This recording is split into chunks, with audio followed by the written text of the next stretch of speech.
விஜய் வந்து ஊழல் பண்ணிட்டாரு, இந்த டாக்ஸ் கட்டலன்னு சொல்லிட்டு பொய்யை பரப்புறாங்க. அது கரெக்டா எக்ஸ்பிளைன் பண்றேன் சிம்பிளா. என்ன அப்படின்னா வந்து 2015 நினைக்கிறேன், 15ல வந்துட்டு அவர் எல்லாரும் வந்து எப்படி டாக்ஸ் இது பண்ணுவாங்க அப்படின்னா வந்து இவ்வளவு செலவு இருக்கு, இது தாண்டி இவ்வளவு வந்து டாக்ஸ் கட்டுற அப்படின்ற மாதிரி அவர் ஒன்று கோட் பண்ணி அது ஓகேன்னு சொல்லி அவங்க வாங்கிட்டாங்க. அதுக்கப்புறம் வந்து 2019 வருஷத்துக்குள்ள அதுல ஏதாவது பிரச்சனைனா அவங்க வந்து அதை சொல்லணுமா? எவ்வளவு வருஷம்? 4 வருஷம் டைம் வந்து அவங்களுக்கு இருக்கு. ஆனா அப்பெல்லாம் விட்டுட்டு 2022ல வந்துட்டு நீங்க அப்போ கட்டினீங்களே டாக்ஸ், அப்ப வந்து நீங்க வந்து இவ்வளவு செலவை இருக்கு, இது போக பேலன்ஸ் வந்து இவ்வளவு எங்களுக்கு வருமானம், இதுல இருந்து நான் டாக்ஸ் கட்டுறேன் அப்படின்னு சொல்லியிருக்கீங்களே. நீங்க இந்த செலவு லிஸ்ட் இருக்குல்ல, இந்த செலவான லிஸ்ட்ல வந்துட்டு உங்களோட 50% பாதி செலவு வந்துட்டு நாங்க ஏத்துக்க மாட்டோம். நீங்க பாதி செலவை வந்து ஏமாத்தி போட்டிருக்கீங்க. அதாவது வந்து இப்போ செலவு எக்ஸாம்பிளுக்கு சொல்றேன், ரொம்ப மொக்கையா சொல்றேன்னு வச்சுக்கோங்களேன். இந்த செலவு என்னன்னா, நான் ஒரு 10 வாட்டர் பாட்டில் வாங்கியிருக்கேன், 2 டிஃபன் பாக்ஸ் வாங்கியிருக்கேன் அப்படின்னு இருக்குன்னு வச்சுக்கோங்களேன். இந்த 10 வாட்டர் பாட்டில் 5 வாட்டர் பாட்டில் வந்து நீங்க வாங்கல, நீங்க வந்து ஏமாத்தி பில் போட்டிருக்கீங்க அப்படின்னு சொல்லி எப்போ 6 வருஷம் கழிச்சு, எத்தனை வருஷம் வருது, 2022ல வந்துட்டு 2015 அப்ப நீங்க பண்ணீங்களா, அதுல இதை நாங்க 50% வந்து இதை நாங்க ஒத்துக்க மாட்டோம், இந்த செலவு லிஸ்ட்டை ஒத்துக்க மாட்டோம் அப்படின்னு சொல்றாங்க.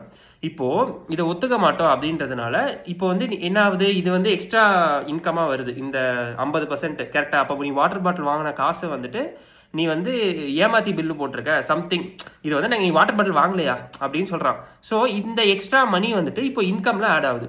இந்த எக்ஸ்ட்ரா மணிக்கு வந்து நீ இன்கம் டாக்ஸே கட்டலையே, ஏன்டா நீங்க தான்டா எல்லாம் ஓகேன்னு சொல்லி இத்தனை வருஷமா அமைதியா இருந்தீங்கடா அப்படின்னா அதெல்லாம் கிடையாது. 2022 வந்து இந்த மாதிரி ஒன்று சொல்லி வந்து இப்போ வந்து நீ உனக்கு 15 கோடிக்கு வந்து நீ வந்து 1.5 கோடி 1.5 crores வந்து எங்களுக்கு வந்து பெனால்ட்டியா ஃபைனா கொடு அப்படின்னு சொல்லி கேட்குறாங்க.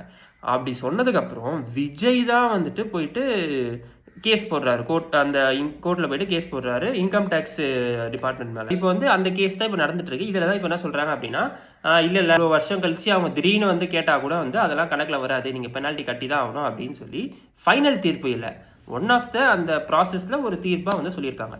இப்போ இதை தூக்கிட்டு வந்து என்ன பண்ணாங்க, விஜய் வந்து ஊழல் பண்ணிட்டாரு, கருப்பு பணம் வச்சிருக்காரு, அது இது சொல்லிட்டு பயங்கரமா வந்து பொய், பச்சை பொய். இதை சொல்றவனுக்கு வந்து பாதி பேருக்கு தெரியலன்னா கூட நிறைய பேருக்கு இந்த டிவியில சொல்றவங்க சத்தியமா புரியும். இது ரொம்ப சிம்பிளான விஷயம் தான், புரிஞ்சும் மக்களை வந்து குழப்பணுன்றதுக்காக விஜய் ஏமாத்திட்டாருன்னு இது பண்றாங்க. அவுட்ரைட்டா போய் இதுக்கு பேர் தான் வந்து இங்கிலீஷ்ல ஹோக்ஸ்ன்னு சொல்லுவாங்க. பொலிட்டிக்கல் இதுவுமே இல்லாம ஒரு பொய்யை வந்து கட்டமைக்கிறாங்க. இப்போ விஜய்க்கு மேல இவ்வளவு ஒரு நல்ல இமேஜ் இருக்கு, இப்படி ஒரு நல்ல மனுஷன்பா அப்படின்னு இருக்கிற போதே இவ்வளவு பொய்களை வச்சு இவ்வளவு அவர் பேரை டேமேஜ் பண்ண முடியுது அப்படின்னா, சாதாரண ஒரு ஆள் வந்து நல்லது பண்ணோம் நாட்டுக்கு வந்தானா அவனை என்னென்ன பண்ணும்.